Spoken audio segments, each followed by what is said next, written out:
So if you read the letters of Paul in the exact order they appear in most Bibles, you are effectively reading his life backwards. Yeah, you really are. You start with the sweeping, majestic theology of Romans, which is a text written near the very end of his active missionary career. And because of that, you completely miss the riots, the panic, the betrayals, all the sheer chaos that actually forged those ideas over decades of suffering. But those ideas weren't just the accidental byproduct of historical chaos. I mean, the letters traditionally attributed to the Apostle Paul aren't arranged chronologically for a reason. Placing Romans first serves as, well, an architectural blueprint. Right, the theological foundation. Exactly.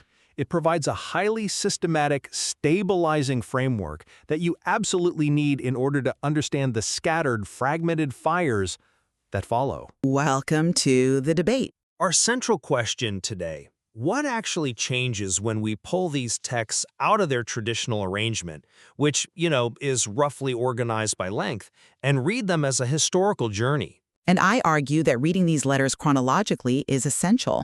It is the only way to unlock the true pastoral urgency, the intense suffering, and the rapid theological development of these early Christian communities. I mean, it reveals a theology forged entirely in crisis. And my position is that while mapping the timeline is historically illuminating, we have to recognize that a purely chronological reading risks overstating what modern scholarship considers undisputed. But more importantly, it tears away the canonical foundation. The traditional arrangement provides a necessary theological lens that a chaotic chronological reading can severely obscure. Think of the Pauline letters like a box of old correspondence from a really long, arduous journey. Okay, I like that analogy. Right? If you reach into that box and pull out a letter at random, you might extract this powerful, isolated quote. You get, love is patient, or I can do all things through Christ.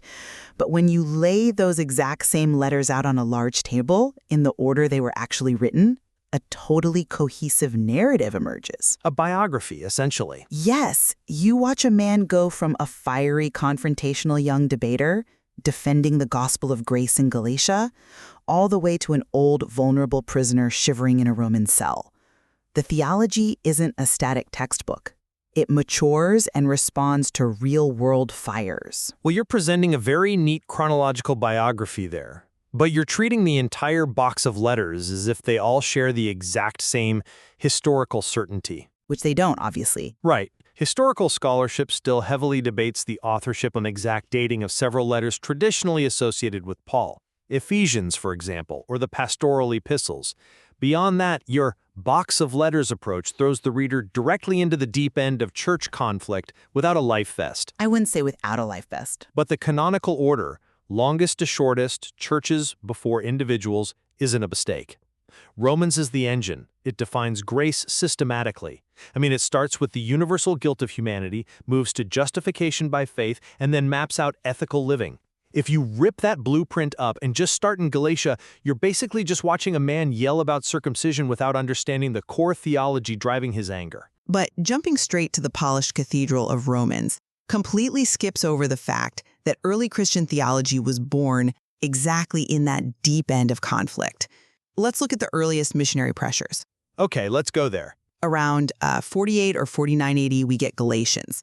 Paul has just planted churches among Gentile communities. And almost immediately, rival teachers arrive. The Judaizers. Right. These were early believers who insisted that because Jesus was the Jewish Messiah, any Gentile wanting to follow him had to first assimilate culturally by adopting Jewish ceremonial law. Specifically, circumcision and dietary restrictions. Exactly. They were demanding faith plus law. Now, Paul doesn't sit down and write the calm, measured treatise of Romans to address this. He writes arguably the angriest text in the New Testament. He is so furious that he completely skips his standard warm greeting and goes straight for the throat. Yeah, it is incredibly aggressive. I marvel that you are turning away so soon. Right. But that's exactly why reading it first is so disorienting. plunging a reader straight into a furious, localized dispute over first-century Jewish law lacks a stabilizing foundation. But the localized dispute is the foundation. He is working out the theology of grace in real time under extreme pressure. The gospel itself is on the line. To defend it, he uses the Greek word dikaiosem, meaning righteousness or being legally acquitted, to argue that this standing comes exclusively through faith. Yes, that's central to his argument. And he explains the mechanics of this, not with, high-minded seminary terms, but with a brilliant everyday analogy of the time, the pedagogos. The household tutor. Exactly. In the Greco-Roman world, the pedagogos was a household slave assigned to strictly discipline and walk a child to school, like training wheels on a bicycle. That's a helpful way to picture it, yeah. Paul argues the law was the strict tutor to bring them to Christ. Once you can ride the bike, you take the training wheels off. You don't force adult believers back under the tutor. This isn't theology cooked up in a quiet study. It's emergency triage to save a community from collapsing into legalism. Emergency triage is an apt description, for sure. But it highlights exactly why reading chronologically can be so fragmented. Because if you move from Galatians to 1 Thessalonians, traditionally dated around 50 or 51 AD, you're shifting abruptly from a massive theological legal battle to raw pastoral grief. It's theological whiplash. It's only whiplash if you expect a textbook. In reality, it perfectly tracks the historical narrative. Paul was literally run out of Thessalonica by an angry mob. He sends his young protege Timothy back, terrified that the intense political persecution has completely crushed this newly planted church. And I will grant you that the political context there is heavily supported by archaeology. For centuries, critical scholars thought the author of the book of Acts simply invented the term politicarchs for the city rulers in Thessalonica who targeted Paul. Until archaeologists began digging up the city and found dozens of inscriptions using that exact term. Yes, the civic terminology is highly accurate. Because it was a real political threat. When Timothy returns and reports that the Thessalonians are actually standing firm, Paul writes a letter saturated with immense relief and just raw affection. He compares himself to a gentle nursing mother and a pleading father. The emotional shift is definitely jarring. But it's real. He is desperately comforting young believers who literally fear that their friends who recently died have permanently missed out on the resurrection. The chronological reading anchors these texts in dirt, stone, and real human tears. If we're anchoring things in stone, though, we have to look closely at how your chronological timeline handles the major church conflicts. You confidently place Paul in Corinth shortly after this, around 51 to 52 AD. But if we are going to build a historical map, we must explain the mechanism behind the dating. Why are we so certain he was there in 51 AD? We know it because of a rock discovered in Delphi, the Gallio inscription. Let's unpack that for a moment, because it's crucial. The book of Acts mentions Paul standing trial in Corinth before a Roman proconsul named Gallio. For a very long time, Gallio was just a name in a religious text. Right, until excavators found a collection of stone fragments containing a letter from Emperor Claudius. The letter explicitly mentions Gallio as the proconsul of Achaia. It's a massive historical anchor. It really is. And because Roman administrative records are incredibly precise, we know Gallio only held that specific office for about 1 year, roughly 51 to 52 AD. Suddenly, we have an exact pin on the calendar. We know precisely when Paul was dealing with the absolute chaos of the Corinthian church. Well, chaos is an understatement for Corinth, but here is where your perfect chronological map starts to fray. Between 1st and 2nd Corinthians, the historical timeline demonstrably breaks down. You mean the missing letters? Exactly. We know from the texts themselves that Paul made a painful visit and wrote a severe letter that have been completely lost to history. So if your entire argument is that we must read the letters in order to understand the narrative, what do we do when the narrative is fundamentally missing its centerpieces? We're jumping from 1 Corinthians to 2 Corinthians over a massive historical blind spot. We don't have the missing letters, no, but the intense friction created by that gap is exactly what proves his theology is maturing through suffering. 1 Corinthians is like a scalpel cutting into a deeply diseased church culture. Corinth was this wealthy trade crossroads, and the church was fractured into rival factions. They were suing each other in pagan courts. And deeply abusing the Lord's Supper. Yes, because they were importing the Roman patronage system into the church. In Roman society, wealthy patrons hosted dinners, but they stratified the guests. The VIPs got the fine wine and meat. In the central dining room, the triclinium, while the lower-class clients got cheap food in the outer courtyard. The wealthy Christians in Corinth were bringing this exact exclusionary social structure right into communion. The day laborers who couldn't arrive until after work were literally going hungry while the rich got drunk. This historical reality changes everything about how we read 1 Corinthians 13. The famous love is patient, love is kind passage, which, let's be honest, is perpetually stripped of its context and read as romantic poetry at weddings. Exactly. But chronologically, historically, Paul sandwiches it deliberately between two massive chapters correcting the abuse of spiritual gifts. The Corinthians had every spectacular spiritual gift imaginable, but absolutely zero love for the poor and marginalized in their own congregation. It wasn't poetry. It was a brutal, necessary rebuke. I don't disagree with the exegesis there, but look at what happens by the time we get to 2 Corinthians. After that mysterious historical gap, Paul is a deeply broken man. He's battling a faction he sarcastically dubs the super apostles, rival teachers who are openly mocking his lack of speaking skills and his constant physical suffering. Which forces him to articulate a theology of weakness. This is where he describes being repeatedly shipwrecked, beaten, and carrying a thorn in the flesh. He talks about carrying treasure in earthen vessels. It is profoundly moving, seeing his humanity here, a man who has every legitimate reason to abandon the Corinthians, but instead begs for reconciliation, shows a remarkable depth. It entirely shatters the Greco-Roman ideal that leadership requires projecting unbreakable strength. And it proves that his theology matured through suffering, which brings us directly to the prison letters, traditionally dated around 60 to 62 AD. Philippians, Colossians, Philemon, and Ephesians picture a man chained day and night to a Roman soldier. His entire world is reduced to the length of that iron chain. A bleak situation. Incredibly bleak. And yet, from that literal confinement, he writes Philippians, his most joyful letter. He writes, I can do all things through Christ who strengthens me. When you pull that out of order and slap it on a coffee mug, it sounds like, a motivational poster about achieving your personal dreams. Right, when in historical context, he's talking about enduring starvation. Exactly. 2 verses earlier, he explicitly states he has learned the secret of being content in hunger, in abundance, and in chains. The mechanism of his joy isn't changing his circumstances.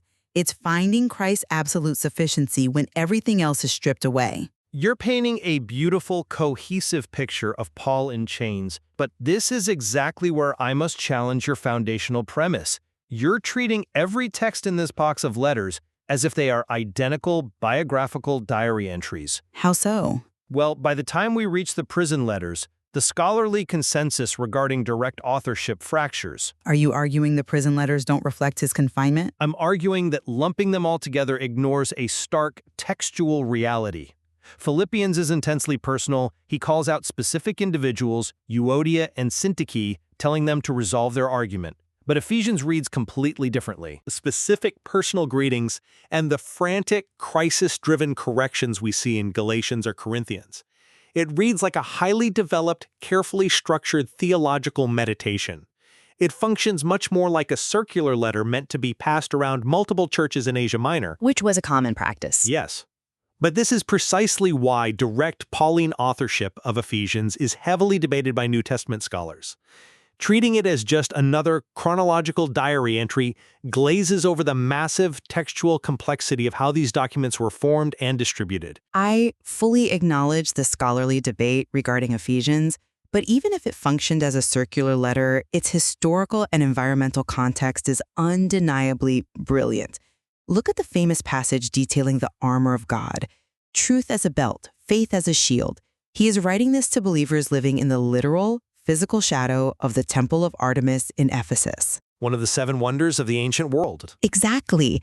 And the entire local economy ran on the magic trade, charms, spells, and spiritual protection. The book of Acts even details a massive riot started by the silversmiths who made shrines to Artemis because the Christian message was hurting their profits. Precisely. So when the text talks about standing against spiritual forces of evil in the heavenly realms, it isn't reaching for a cute abstract metaphor. It is directly engaging the immediate, saturated spiritual environment of the first century. The environmental context is fascinating, yes, and Colossians does something very similar. The false teaching infiltrating Colossae was this bizarre syncretism, like a mix of Jewish legalism and mystical visions of angels. Yeah, it was a really strange blend. The underlying suggestion was that Christ alone wasn't quite enough to secure their salvation. They needed secret knowledge. The text responds by elevating Christ as the exact image of the invisible God, holding all creation together. To borrow a modern mechanical analogy, the false teachers were like slick salesmen trying to sell you $3,000 in aftermarket performance parts for your car. Oh, I like that. Right? And the author of Colossians is stepping in and saying, you don't need the parts. Christ is the entire engine. You already possess the entire vehicle. How the theology was functioning defensively. And, tucked right into those exact same prison letters is Philemon, just 25 verses. Paul is literally chained to a Roman guard, and he is sending a runaway enslaved man, Onesimus, back to his enslaver, Philemon. A text that is profoundly uncomfortable for modern readers. As critics frequently and rightly point out, it does not explicitly condemn or abolish the Roman institution of slavery. It doesn't write public policy, no. The early Christian movement had zero political power to abolish Roman imperial law. But look at what the text actually does within the historical timeline. Paul uses extraordinary pastoral tact. He legally binds himself to Onesimus's debts, and he explicitly instructs Philemon to receive him no longer as a slave, but more than a slave, a beloved brother. He leverages his apostolic authority to force a relational shift. He plants a radical seed, the idea that in Christ, an enslaver and an enslaved person are absolute equals at the communion table. It doesn't overthrow the government. It quietly dismantles the Roman household structure from the inside out, one relationship at a time. Which brings us to the final phase of this historical timeline, the pastoral epistles, 1st and 2nd Timothy and Titus, traditionally dated around 62 to 67 AD. Now, if we were cautious about the authorship of Ephesians, we have to be incredibly transparent here. The authorship debate is loudest here. Exactly. The pastoral epistles are the most heavily contested letters in the entire Pauline corpus. Primarily because of the shift in vocabulary. It's not just the vocabulary, though. That is significant. Scholars use stylometry, the statistical analysis of linguistic style. When you analyze the Greek of the pastoral epistles, there are over 300 words that appear absolutely nowhere else in the letters traditionally attributed to Paul. We call them hapax legomena. Right, words used only once. But beyond the linguistics, it's the institutional mechanics. Early charismatic movements, like the chaotic church we saw in 1 Corinthians, are messy, spontaneous, and decentralized. But in the pastoral epistles, we see highly established, formalized church structures, strict qualifications for elders and deacons.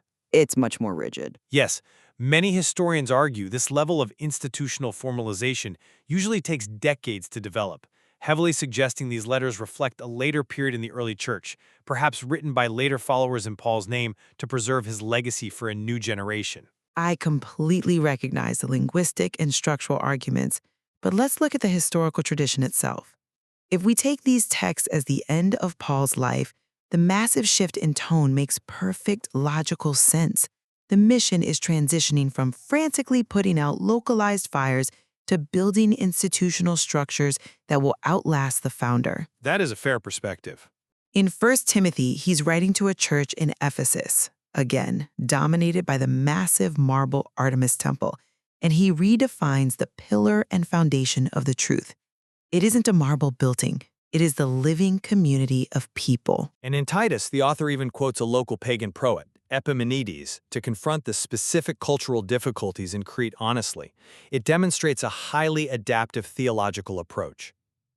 I will concede this. Regardless of where one lands on the complex authorship debate, reading these final texts as the conclusion of a life's work reveals a staggering narrative arc. Staggering because of how it ends. 2 Timothy is written from a cold, nearly lightless cell. Historically, this aligns with the Mamertine prison under the brutal reign of Emperor Nero. Paul knows his execution is imminent.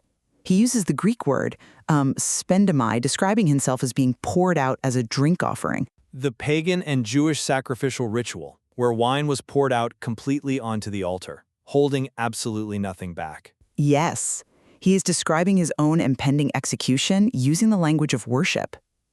And yet, what does he ask for in his final recorded thoughts? He asks for books. He asks for a heavy cloak he left behind at Troas before winter comes, and he pleads for his friend Timothy to come to him quickly. It's the mundane humanity that makes the chronological timeline so vital. Here is the man who wrote the towering, majestic theology of Romans, facing the absolute end of his life, and his final concerns are a warm coat and the presence of a friend. It proves that faith is allowed to change shape over a lifetime. You don't have to possess the fiery, aggressive certainty you had at 30 when you are facing the end at 60. That deep humanity is exactly why I appreciate the chronological lens. It reminds us that these were real people facing complex sociological, political, and spiritual pressures. However, I maintain that we shouldn't discard the canonical arrangement. Of course, not entirely. The traditional order, front-loaded with Romans, remains an architectural masterpiece. It provides the blueprint that helps millions of readers make sense of the scattered, frantic, pastoral firefighting that occurs in the other letters. Acknowledging the scholarly debates over authorship and the messy, uncertain reality of the first century doesn't diminish the text. It illuminates the profoundly layered reality of how early Christian communities preserved and canonized their core identity over generations. But the sheer poetry of the history itself is undeniable. The Roman Empire that imprisoned him, gone. The Stoic philosophies that mocked him, relics. The rival teachers demanding assimilation, vanished. The chains, the guards, the cell in Rome, they have all turned to dust. But the letters written from those very specific, agonizingly localized crises have outlasted them all. There is definitely poetry in that survival. And I think that leads us to a crucial educational takeaway for our listeners today. Reading the Pauline letters in historical order and seriously acknowledging a scholarly nuance behind them doesn't need to undermine faith. Instead, it deepens our understanding of context. Absolutely. It shows us the immense pastoral responsibility required to navigate deep cultural divides. It proves that the early church was just as messy, fractured, and pressured as the modern world. Exactly. The chaos wasn't a distraction from the theology. The chaos became the raw material for a theology that changed history. So the next time you open the source material, remember that these are not just isolated chapters sitting neatly in the back of a book. They are the map of a mission under intense pressure, a box of old letters from a long, arduous journey.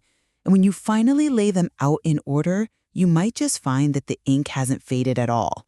We will see you next time.